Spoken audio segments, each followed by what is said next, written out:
ભૂતે કામ કરે. ગોસ્વામી તુલસીદાસજીને ભૂતે ભેગા કરી દીધા હનુમાનજીની, કે ભાઈ રામની ભેગા તો હું ન કરી શકું, રામને બધે ખાડી દઉં તો હું ભૂત હોઉં, હું આ પ્રેતીઓનીમાં છું. કથા તમે સાંભળી હશે. તુલસીદાસજી એના સાધનાના કાળમાં ભજન કરતા હતા, એનું તપ, એનું ભજન ચાલતું હતું. રોજ સવારના એ શૌચ જાય ને જંગલ, ત્યારે તો આ ઘરે ઘરે શૌચાલય તો હતા નહીં, એટલે પછી લોટો લઈને જાય શૌચ જંગલમાં, અને પછી શૌચ જઈને પાછા આવે ને ત્યારે લોટામાં થોડું પાણી થોડું વધ્યું હોય ને, એની ટેવ જ એ રીતની હતી, અથવા તો સ્ટાઇલ એ રીતની હતી, થોડું પાણી વધે. પછી પાછા આવતા રસ્તામાં એક ઝાડ, તો એ ઝાડ ઉપર એ પાણી રેડી દે, લોટાનું વધેલું પાણી ઝાડ ઉપર રેડી દે. અમથું અમથું, એનું કોઈ કારણ નહોતું, પણ એમ સમજી લો કે એ એક ટેવ થઈ ગઈ, એક ક્રમ થઈ ગયો કે શૌચ જઈ અને પાછા ફરે એટલે વધેલું પાણી ઓલા ઝાડવા એ રેડી દે. એવી કોઈ વિધિ તો હોય જ નહીં આવી, અને એનું કોઈ કારણ પણ નહોતું તુલસીદાસજી પાસે. બસ આમ જ એક ક્રમ થઈ ગયેલો. ઘણા બધા મહિના પછી એકવાર આ રીતે શૌચ જઈ આવ્યા પછી પાછા ફરતા હતા તુલસીદાસજી, લોટામાં થોડું પાણી વધેલું, રોજની જેમ ત્યાં ઝાડવાના નીચે આમ મૂડી આમ પાણી ના, પણ આજે લોટો ઊંધો કર્યો ને તો પાણી નીકળ્યું નહીં, પણ વધ્યું જ નહોતું તે દિવસ. વાપરતી વખતે જરાક વધારે વાંકો થઈ ગયો છે લોટો, પૂરું થઈ ગયું, પાણી વધેલું નહીં. એટલે લોટો આમ વાંકો કર્યો પણ ત્યાં પાણી નીકળ્યું નહીં. એટલે તુલસીદાસજીને થોડું દુઃખ થયું.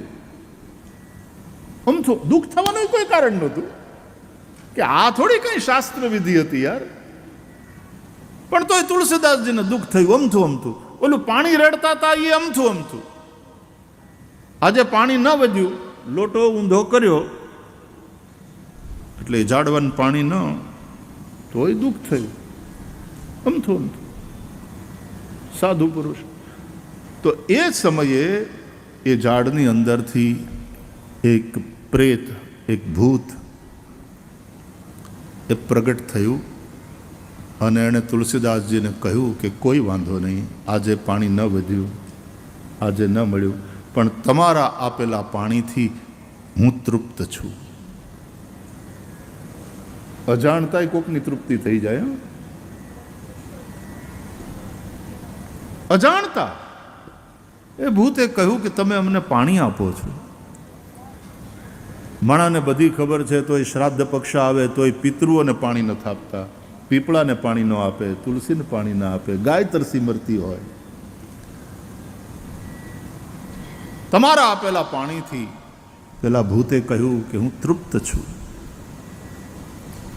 આજે ન વધ્યું, કાંઈ વાંધો નહીં તુલસીદાસજી, તમારા બહુ ઉપકાર, તમારા જેવા સંતના હાથે અમને પાણી મળે છે. કહો હું તમારી શું મદદ કરી શકું, હું તમારું શું કામ કરું? તુલસીદાસજીએ કહ્યું, જો ભગવાનનો ભક્ત છે ને એ નિર્ભય હોય, નહીં તો ભૂત આવે ને પછી આ રીતે વાતું કરે, કોઈ ઊભું રહે સાંભળવા? પણ ભગવાનના ભક્તો નિર્ભય હોય.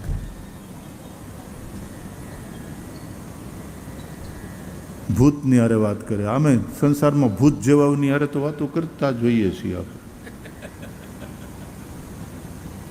ભૂતની હારે વાતો કરે. તો ભૂતે કહ્યું કે હું તમારી શું મદદ કરું? આપે પાણી આપીને અમને તૃપ્ત કરે. તુલસીદાસજીએ કહ્યું, ભાઈ હું તો અહીંયા ભજન કરવા આવ્યો છું ને મારે તો રામ દર્શન સિવાય બીજું કાંઈ જીવનમાં લક્ષ્ય નથી. તારે મદદ કરવી હોય તો તું મને ભગવાનનો ભેટો કરાવી દે, રામના દર્શન કરાવે. એટલે અરે ભૂતે કહ્યું, અરે એવું જો થાય તો હું ભૂત હોઉં? આ પ્રેત યોનીમાં એટલા માટે છીએ, ભગવાનને ભજ્યા નહીં, રામના ક્યારેય દર્શન કર્યા નથી. તો પછી મારે જ બીજું કાંઈ જોતું નથી. હું તો અહીંયા જંગલમાં આવીને ભજન કરું છું, રામ દર્શન થાય એટલા માટે. મારે એના સિવાય બીજું કંઈ ન ખપે. એટલે ભૂતને એમ થયું કે તુલસીદાસજી માગે અને અમે હાવ ના આપી શકીએ, એ તો નગુણા. ભૂતે એવું વિચારે, બોલો, કે તો નગુણા કહેવાય, કાંઈક તો મદદ કરવી જોઈએ. નકર્યું મફતનું લઈ લેવાની ભાવના તો ભૂતમાંય નહોતી, બોલો. એમને એટલે ભૂતે કહ્યું કે ઉભા રહો તુલસીદાસજી, રામના દર્શન તો ન કરાવી શકું, પણ તમને હનુમાનને મેળવી આપું. હનુમાનજી ક્યાં છે એ બતાવું તમને, કારણ કે અમારે હનુમાનની ખબર રાખવી પડે. કેમ કે અમારે આઘું રહેવાનું હોય ને એનાથી. મહાવીર જબ નામ સુનાવે, ભૂત પિશાચ નિકટ નહીં આવે. મહાવીર જબ નામ સુનાવે એટલે હનુમાનજીના વેર અબાઉટ્સ અમારે જાણતા રહેવા પડે કે હમણાં આજે હનુમાનજીનો કઈ બાજુ કાર્યક્રમ છે, કેમ કે જાવું અરે કે નહીં, ત્યાંથી આઘા રહેવું છે. એટલે હનુમાનજી ક્યાં હોય એ અમને ખબર હોય. એટલે અમે તમને હનુમાનજીને મેળવી આપીએ, પછી હનુમાનજી તમને રામને મેળવી દે. બાકી રામના દર્શન કરાવવાનું અમારા હાથમાં નથી. તો તુલસીદાસજીએ કહ્યું કે હા એવું કરો, મને તો રામ સુધી જે પહોંચાડે એનું કામ છે. તો રામ નહીં તો હનુમાન, બરાબર છે. એટલે હનુમાન થકી પછી રામના દર્શન થયા છે તુલસીદાસજીને. એટલા માટે કે તુમરે ભજન રામ કો પાવે, જન્મ જન્મ કે દુઃખ બિસરાવે. રામ दुआरे तुम रखवारे, हो तन आज्ञा बिनु पैसारे. हाँ ठीक है, हनुमान जी से मिला दो. तो भूते कहूँ जो અહીંયા જંગલમાં એક ઠેકાણે એક આશ્રમમાં કથા ચાલે છે, રામાયણની કથા હાલે. એ કથામાં હનુમાનજી કથા સાંભળવા આવે છે. અને જ્યાં જ્યાં રામકથા હોય તો હનુમાનજી જ પ્રધાન શ્રોતા હોય. કોઈ પણ વક્તા રામકથાનો પ્રારંભ કરે એટલે સૌથી પહેલાં વહેલા આવાહન હનુમાનજીનું કરે. આઈએ હનુમંત બિરાજીએ, કથા કહું મતિ અનુસાર, પ્રેમ સહિત ગાદી ધરું, પધારીએ પવન કુમાર. એમ કહીને હનુમાનજીનું આવાહન કરે. પ્રભુ ચરિત્ર સુની બેકો રસિયા. ભગવાનની કથા હનુમાનજીને બહુ પ્રિય છે. જ્યાં જ્યાં ભગવાનની કથા હોય ત્યાં હનુમાનજી કોઈક ના કોઈક રૂપે પધારે. યત્ર યત્ર રઘુનાથ કીર્તનમ, તત્ર તત્ર કૃતમસ્તકાંજલિમ, વાષ્પવારી પરિપૂર્ણ લોચનમ, મારુતિમ નમત રાક્ષસાંતકમ. અગેન શ્રદ્ધાની વાત છે. કળિયુગમાં હનુમાનજી તો ચિરંજીવમાં છે ને. અશ્વત્થામા બલિ વ્યાસ હનુમાંશ્ચ વિભીષણ કૃપ પરશુરામશ્ચ સપ્તૈતે ચિરજીવિન અને માર્કંડે તથાષ્ટમ. આ બધા ચિરંજીવીઓમાં આવે. તો જ્યાં જ્યાં કથા હોય ત્યાં બધે હનુમાનજી હોય. કે હા, એક ગામમાં 3 રામપારાયણ થતી હોય, 3 કથામાં હનુમાનજી. હા, અરે આખા ભારતમાં એક હારે 1500 પારાયણ થતી હોય રામપારાયણ, તો 1500 જગ્યાએ હનુમાનજી હોય. હા, કેમ? પવન પુત્ર છે એટલે. પવન બધે હોય છે ને, એ તો અંદરે હોય છે ને બારે હોય છે.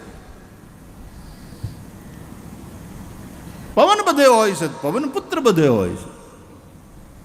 હનુમાનજી મહારાજ પવનને કારણે, પવન તનય બલ પવન સમાન, એ પવનના તનય છે અને એનું બળ પવન સમાન છે. તમારે કાંઈ વજન ઊંચકવું હોય ને તો પહેલાં પવનને, વાયુને અંદર લઈ ઊંડો શ્વાસ લઈને પછી વજન ઊંચકાય છે. આ વેઇટ લિફ્ટર હોય બધા ઓલિમ્પિકમાં ને એશિયાડમાં જે સ્પર્ધામાં ભાગ લેતા હોય, અને એ વજન જ્યારે ઊંચકવાનું હોય તો ઊંડો શ્વાસ લઈ પવનને અંદર ભરી અને પછી એને ઉપાડે. એ પ્રાણવાયુને અંદર લઈને માથેથી આમ જીપ વહી જાય, છાતી ઉપરથી આનું વ્હીલ ફરી જાય અને આને કાંઈ ન થાય એવા ખેલ કરનારા લોકો છે ને. આ તાકાત પવનને લઈને. પવન તનય બલ પવન સમાના, અને પવન બધે છે અને તેથી પવન પુત્ર પણ બધે છે. હનુમાનજી ચિરંજીવ છે. કલિકાલમાં પણ હનુમાનજી છે. ये बात श्रद्धा श्रद्धा श्रद्धा श्रद्धा. તો બોલે ત્યાં કથા ચાલે છે ને ત્યાં હનુમાનજી આવે છે. તમે એ કથામાં જજો, ત્યાં તમને હનુમાનજી મળશે. યાદ રાખજો તુલસીદાસ, હનુમાનજી ત્યાં કોઢીના રૂપમાં આવે છે. એનું ગંધાતું શરીર જોઈ અને બધા એનાથી દૂર રહે છે અને છેલ્લે બેસે છે. પહેલા આવી જાય છે, કથા પૂરી થાય પછી છેલ્લે જાય છે. લોક એને જોઈને આમ મોઢું ફેરવી લે, નાક ઉપર હાથ રાખી દે, લોકો એનાથી આગાર રહે છે. પણ યાદ રાખજો, એ હનુમાનજી છે. ભૂતે કહ્યું ભગવાનમાં પછી કરજો, હું ભૂત છું, મારો ભરોસો પહેલા કરજો. કદાચ હનુમાન તમને ના પાડે ને કે હું હનુમાન નથી, તો એ હનુમાનનું નહીં માનતા. પ્લીઝ, હું ભૂત છું, તમે મને પાણી દીધું છે, હું તમારો ઋણી છું, તમે મને તૃપ્ત કર્યો છે. એ હનુમાનજી જ છે ને તમે પગ પકડી લેજો, જાવા દેતા નહીં, પગ પકડી લેજો. અમે ભૂત, અમે હનુમાનને ઓળખવામાં ભૂલ ન કરીએ. ભલે તુલસીદાસજીએ કહ્યું, જય સિયારામ ભાઈ, તારી પરમગતિ માટે પ્રભુને પ્રાર્થના. તુલસીદાસજી ગયા, પોતાનું સ્નાનાદિ નિત્ય કર્મ કરી, પૂજા પાઠ કરી, અને ભૂતે બતાવી હતી ને જગ્યાએ તુલસીદાસજી ગયા. ત્યાં કથા ચાલતી હતી. વક્તા રામાયણની કથા કહેતા હતા. જનતા બેઠેલી, આટલી બધી નહીં. એ વખતના વિષય કરીને જે કહેવાય છે તે પોતે જેટલી સંખ્યામાં લોકો ભેગા થતા, જંગલની માલિપા, નનકોડો આશ્રમ ને ત્યાં જે 100-150 ભેગા થાય, સાધુ સંતો સાધકો જંગલમાં રહેનારા, એ હવ કથા સાંભળતા હતા. તુલસીદાસજી ત્યાં પહોંચ્યા, દૂરથી વ્યાસપીઠને વંદન કર્યા, રામજીને વંદન કર્યા. આમ આમ નજર કરી તુલસીદાસજી.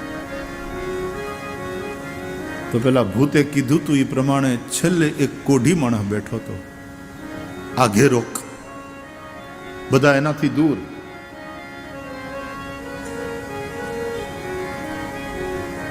તુલસીદાસજીએ નજર કરી, ત્યાંથી મનોમન પ્રણામ કર્યા કે મારો ભૂત, વાત સાચી. તુલસીદાસજી હનુમાનજીને પ્રણામ કર્યા અને હનુમાનજી હાથમાં માળા, કથા ચાલે, કોઢી શરીર, આંખમાંથી આહુડા દોડ્યા જાય. વાષ્પવારી પરિપૂર્ણ લોચનમ મારુતિમ નમત રાક્ષસાંતકમ.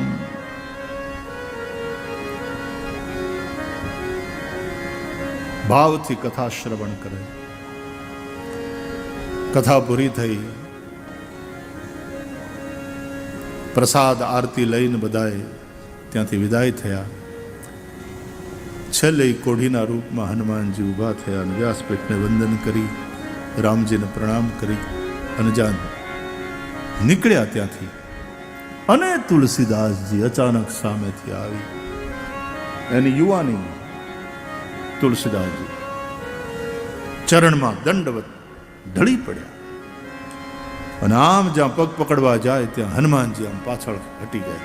હે ભાઈ, સીતારામ સીતારામ સીતારામ. બાપા દૂરથી, આ તો કોઢી કાયા છે બાપા, આઘાર્યો આઘાર્યો.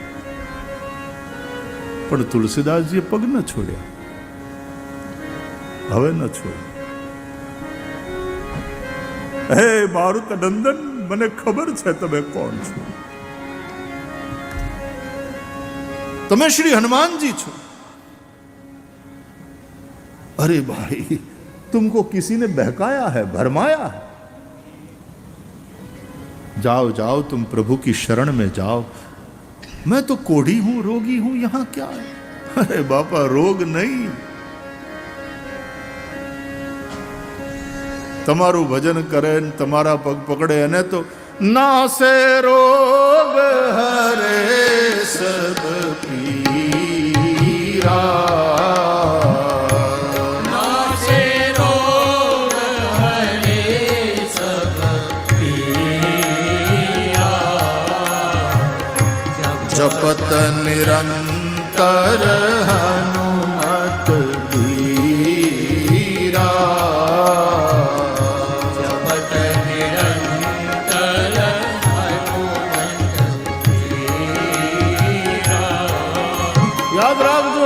ચાલીસા ઈ ખાલી તુલસીદાસજીએ લખેલી કવિતાને જોડકણા નથી, એ તુલસીદાસજીની અનુભૂતિ છે. રામચરિતમાનસ તુલસીદાસજીની અનુભૂતિ છે, કવિતા નહીં.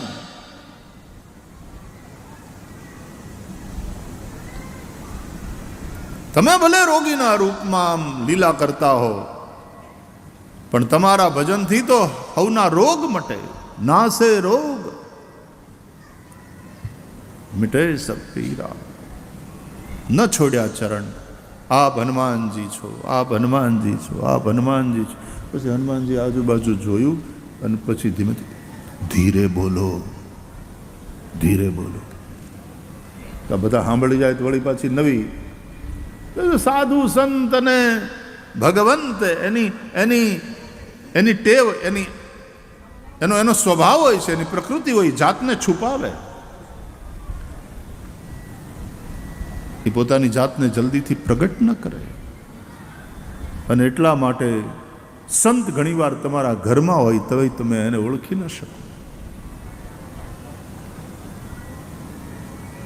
તમારા બાજુમાં હોય, પાડોશમાં હોય, પણ તમે બાંધતા હોય રોજ એની હારે. એને જાતને છુપાવી હોય. ભગવાન જાતને છુપા. સંતોષી માતાની વાતો બહેનો સાંભળે એની વાર્તા.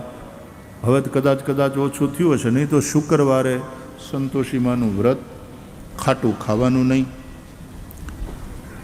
દાળિયા અને ગોળ, અને સંતોષીમાની વાર્તા સાંભળવાની. બધી બહેનો ભેગી થાય સંતોષીમાના વ્રતવાળી.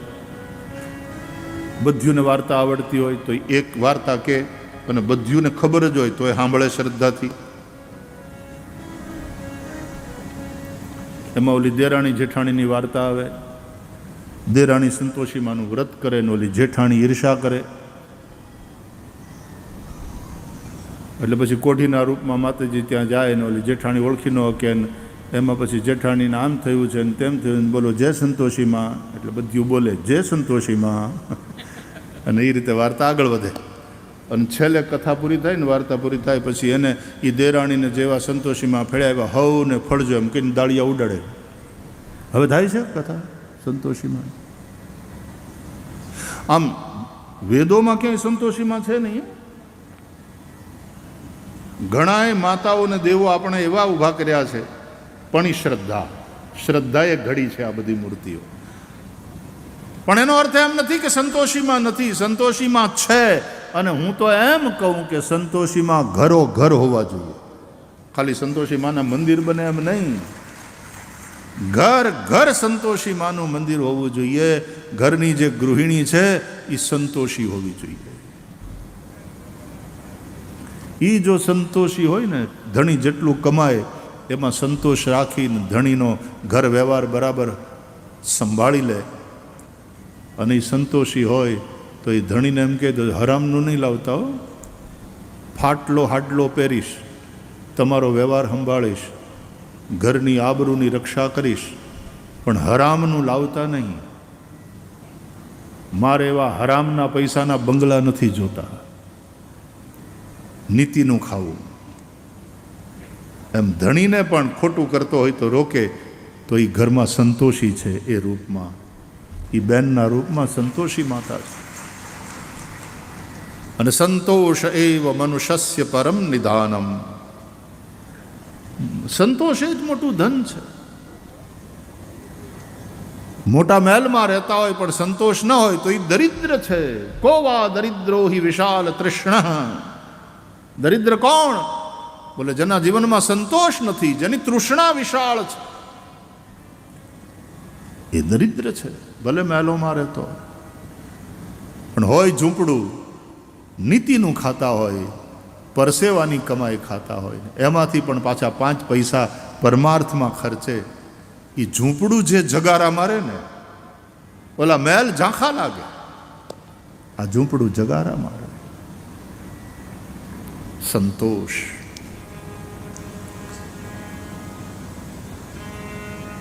તે ભલે કોડીના રૂપમાં હોય પણ હનુમાનજી ક્યાં ચાહતે હો? તુલસીદાસજીએ કહ્યું,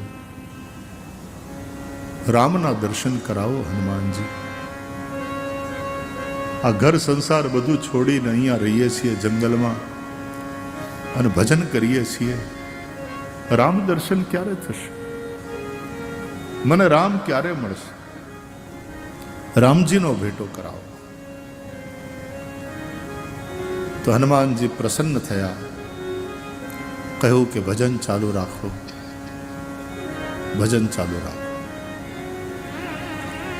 રામ તમને દર્શન દેશે. એ ચિત્રકૂટના જંગલમાં હનુમાનજીનું ભજન ચાલુ. હનુમાનજીને ચિત્રકૂટની ભૂમિ પ્રત્યે વિશેષ લગાવ એટલા માટે છે કે હનુમાનજીની માત્ર એ સાધના સ્થલી જ નથી, ત્યાં એમને રામના દર્શન થયા. એટલા માટે રામચરિતમાનસને તમે વાંચો તો રામાયણમાં તુલસીદાસજીએ અયોધ્યાનું જેટલું વર્ણન નથી કર્યું વિસ્તારથી, એટલું વિસ્તારથી વર્ણન મિથિલાનું છે, જ્યાં જાનકીજી પ્રગટ થયા.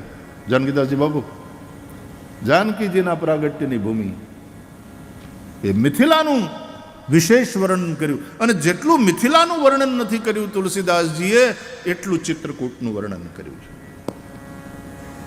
કારણ કે ચિત્રકૂટની ભૂમિ તુલસીદાસજીની સાધના સ્થલી રહી છે અને સિદ્ધિ પણ, એટલે પ્રભુના દર્શન રૂપી સિદ્ધિ ત્યાં મળી. એટલે એક વિશેષ લગાવ એ ભૂમિ પ્રત્યે તુલસીદાસજીને હોય એ સ્વાભાવિક છે. ભજન કરે છે તુલસીદાસજી. હનુમાનજીના વચનોમાં વિશ્વાસ છે. એકવાર પોતાની કુટિયામાંથી રોજના નિયમ પ્રમાણે નીકળ્યા, મંદાકિનીમાં સ્નાન કર્યું, સ્નાન કરીને પાછા આવે છે. ભજન વધતું ગયું, ભગવાનના દર્શનની પ્યાસ પણ એ ઝંખના વધતી ગઈ. સ્નાન કરીને પાછા પોતાની કુટિયા તરફ જાય છે. નિત્ય નિયમ પ્રમાણે સાધનામાં બેસવાનું છે, ભજનમાં બેસવાનું છે. અને એમાં જંગલમાં ઘોડા ઉપર સવાર થઈને 2 રાજકુમારને જતા જોયા. બડે સુંદર રાજકુમાર, એક શ્યામ એક ગૌર, ધનુષ બાણધારી. તુલસીદાસજીની દ્રષ્ટિ પડી, પણ વિચાર કર્યો કે હશે કોઈ રાજ પરિવારના છોકરા શિકારે નીકળ્યા હશે. છે બહુ સરસ, પણ આમ क्या करना है, मुझे तो राम जी से काम है, मैं एक साधु हूं, भजन के लिए आया हूं. ત્યાંથી આમ નજર પાછી ખેંચી લીધી અને તુલસીદાસજી જતા રહ્યા પોતાના કુટિયા તરફ. જેવા કુટીરમાં બેસીને પોતાના ભજનમાં बैठा, हाथ में माला लઈને हनुमान जी प्रकट हो गए और हनुमान जी ने एकदम प्रसन्नता पूर्वक तुलसीदास जी से पूछा, दर्शन किया? दर्शन किया ना? बोले किसका? अरे किसका क्या, राम जी का. बोले ना तो मुझे कहां मिले, कब मिले? अरे बोले वो घोड़े पर सवार होकर 2 राजकुमार नहीं जा रहे थे?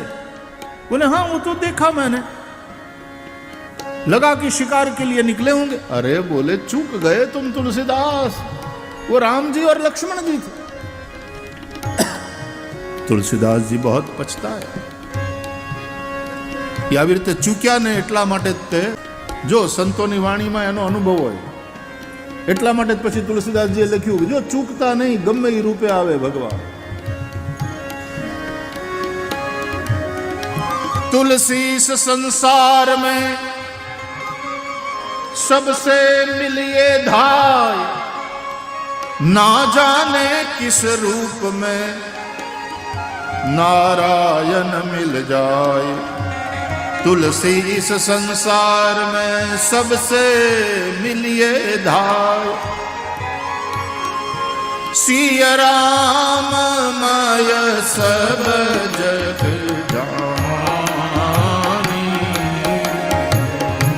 श्री राम मय सब जग जानी। करऊं प्रणाम जोरी जुग पानी। प्रणाम जोरी जुग पानी। अरे कोई राजकुमार हशे एम मानीने मैं तो प्रणाम ही न कर्या त्यां। अरे तुलसीदास तुम चुप गए। હનુમાનજી વળી પાછા હનુમાનજીના પગ પકડી લીધા। મારુત નંદન કૃપા કરો, કૃપા, મારાથી ભૂલ થઈ ગઈ, મને ફરીથી રામના દર્શન થાય એવી કૃપા કરો। હનુમાનજીને કહા ભજન ચાલू रखो, भजन चालू रखो, प्यास बढ़ती रहेगी, प्रभु कृपा करेंगे, पुनः दर्शन होगा। चूकना नहीं, दृष्टि को ऐसी रखना। કઈને હનુમાનજી અંતર ધ્યાન થઈ ગયા। હનુમાનજીનું ભજન ચાલુ। પેલા રાજકુમારને જોયા હતા ને, મનોમન એનું સ્મરણ કરે છે।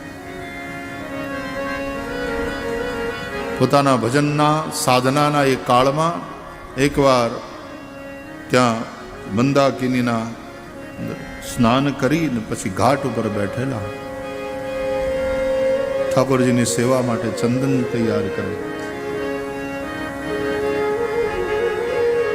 અને ત્યાં બે સુંદર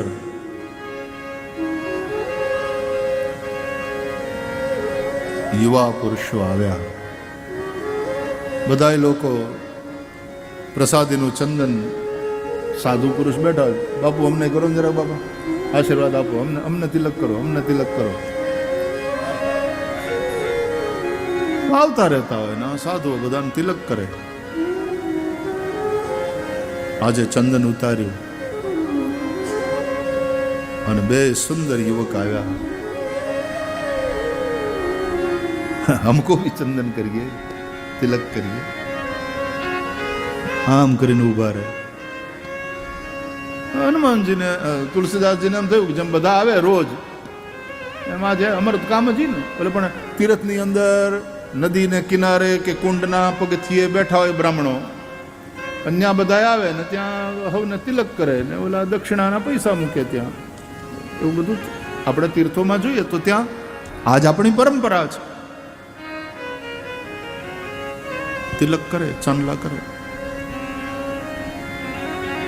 તો બંને આવ્યા, મહારાજજી તિલક કરીએ। એકદમ મીઠી વાણી સાંભળી અને જામ તિલક કરવા જાય, કેટલા સુંદર પુરુષ છે, કેટલા સુંદર આ કિશોર। તિલક કરે પણ હનુમાનજીને એમ થયું કે ચૂકી જાય, પાછા ચૂકી જાય। એક પોપટના રૂપમાં આવ્યા હનુમાન। चित्रकूट के घाट पे भई संतन की भीड़, तुलसीदास चंदन घिसे और तिलक दे रघुबीर। जाने केवा मंड्या, चूकना नहीं, रघुबीर है, राम है, ना जाने किस रूप में नारायण मिल जाए।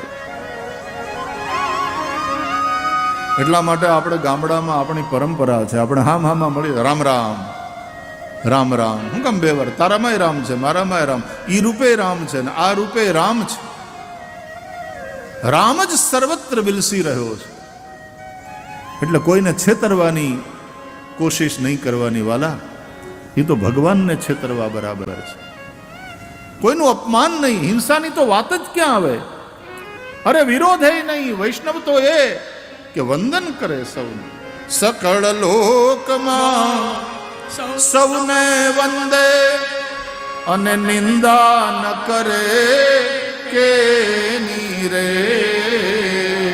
વાચ કાચ મન નિશ્ચલ રાખે.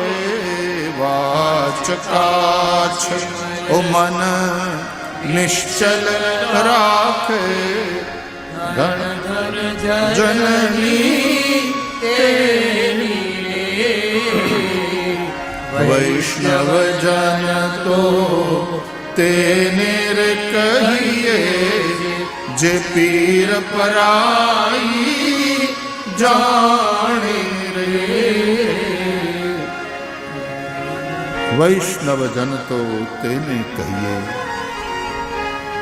સકળ લોકમાં સૌને વંદે. સૌની અંદર પ્રભુનું દર્શન કરનાર સાધુ પુરુષ. એ કોનો વિરોધ? એનો વિરોધ કરવા વાળા મળે, પણ સાધુ પુરુષ કોઈનો વિરોધ કરવામાં ને એની અરે લડવામાં ને એનું ચિંતન કરવામાં પોતાના જીવનના મૂલ્યવાન શ્વાસોને વ્યર્થ ગુમાવે નહીં. એ તો ભગવાનનું ભજન જ કરે ને વિરોધ કરતા હોય એનું હારું ઈચ્છે, એનું ભલું ઈચ્છે. ભગવાન હવનું હારું કરે, ભલું કરે ભગવાન હવનું. એ બધાની યાર બાંધવામાં, વિરોધીઓને જવાબ આપવામાં ને એવામાં હું કામ પોતાનો ટાઈમ બરબાદ કરે? વિરોધી નહીં બંધન. એટલા માટે તુલસીદાસજીએ તમે જુઓ રામચરિતમાનસના બાલકાંડનું વંદના પ્રકરણ. સંતોને વંદન કર્યા પણ દુર્જનોને વંદન કર્યા.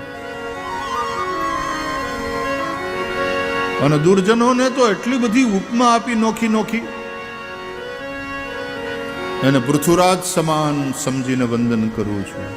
બોલો કેમ? તો કે પૃથ્વીરાજાએ 1000 કાન માગ્યા હતા ભગવાન પાસે. કેમ? તો 2 કાનથી કથા સાંભળતા એને ધરવ નહોતો થતો, સંતોષ નહોતો થતો, તો 1000 કાન માગ્યા.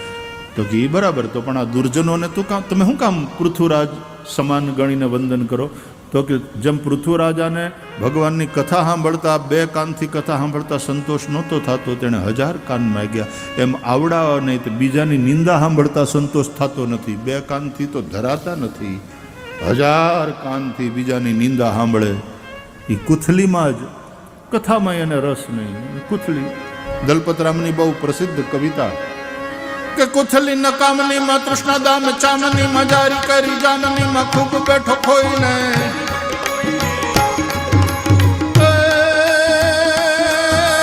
કુથલી નકામની માં તૃષ્ણા દામ ચામની માં જારી કરી જામની માં ખૂબ બેઠો ખોઈને. જમવા જમાડવામાં બીજાનું બગાડવામાં એક પૈસો આપવામાં આવ્યો નહીં કોઈને. જાય જીવ તારજો ને તારું જેવી રીતે જાળવાયું જાય. સાથે જંતુઓ બી જાય. ખાય ખાય ખલક ને ખોતરી ખચિત કાળ. નખ ખાય નેણ ખાય શિર નિશિખાય ખાય. નખ ખાય નેણ ખાય શિર નિશિખાય ખાય. નખ ખાય નેણ ખાય શિર નિશિખાય ખાય. કુથલી નકામની માં તૃષ્ણા દામ ચામની માં. દામ ચામની તૃષ્ણા જારી કરી જામની માં. તું ખૂબ બેઠો ખોઈને. મૂલ્યવાન જીવન તે એમાં જ ખોયું. એટલા માટે તુલસીદાસજી કહે છે જે કંઈ છે બધું ભગવાનનું જ સ્વરૂપ છે. સિય રામમય સબ જગ જાન. કહેવાનો અર્થ શ્રદ્ધા.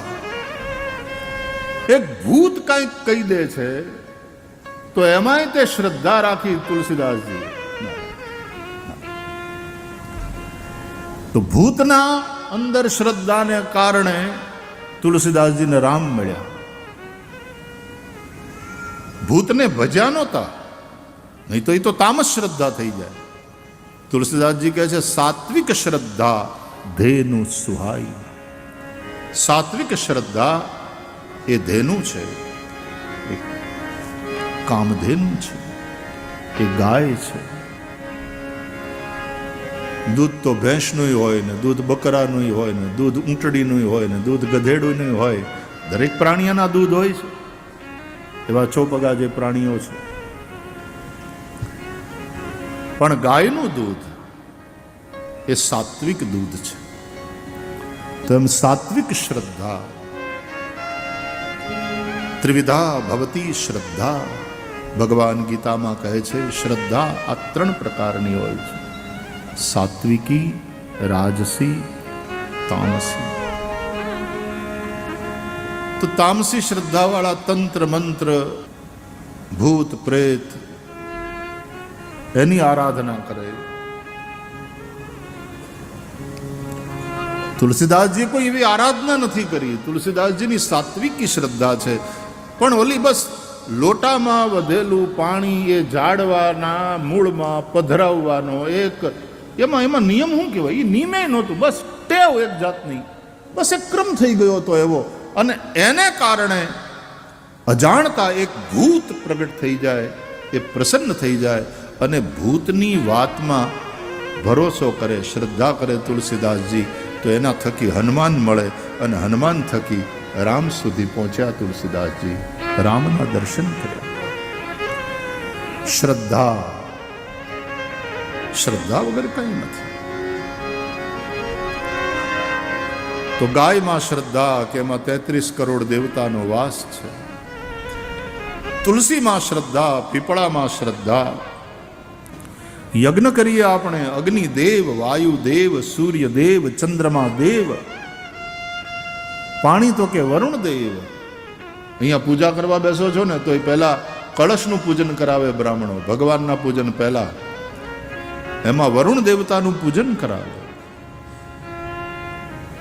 વરુણ દેવ છે. અને એટલા માટે આપણા સનાતન ધર્મમાં આપણા ઋષિઓએ કહ્યું આ બધા દેવ છે એની પૂજા કરો. એનામાં દૈવી શક્તિ છે. તો પાણીમાં તમારી તરસ મટાડવાની શક્તિ, તમને જીવન આપવાની દૈવી શક્તિ છે. અન્નમાં તમારા પ્રાણને ટકાવવાની શક્તિ છે, દૈવી શક્તિ છે. પ્રાણવાયુમાં એ તમારા શ્વાસોશ્વાસ ચાલતા રહે છે, એનાથી તમને જે જીવન મળે એ વાયુની દૈવી શક્તિ છે. આ બધાને દેવ માનીને આપણે એની પૂજા કરવાની હોય. યજ્ઞ કરીએ ને ત્યારે આ બધા દેવતાઓને આપણે આહુતિ આપીએ છીએ. અગ્નયે સ્વાહા, ઇદમ અગ્નયે, ઇદમ નમઃ. વાયવે સ્વાહા, ઇદમ વાયવે, ઇદમ નમઃ. વરુણાય સ્વાહા, ઇદમ વરુણાય, ઇદમ નમઃ. સૂર્યાય સ્વાહા, ચંદ્રમસે સ્વાહા. બધા જ દેવતાઓના નિમિત્તે સ્વાહાકાર સાથે અગ્નિમાં આહુતિ પડે. આ બધા દેવતાઓ પ્રત્યે પૂજ્ય ભાવ રાખી અને એના પ્રત્યે કૃતજ્ઞ ભાવથી આપણે આહુતિ આપવાની હોય છે. આ આપણી સનાતનની સંસ્કૃતિ છે. એ બધા દેવતાઓનું આપણે પૂજન કરીએ છીએ, એનો આદર કરીએ છીએ. દેવતાઓનો પણ અનાદર ન થાય. જોજો,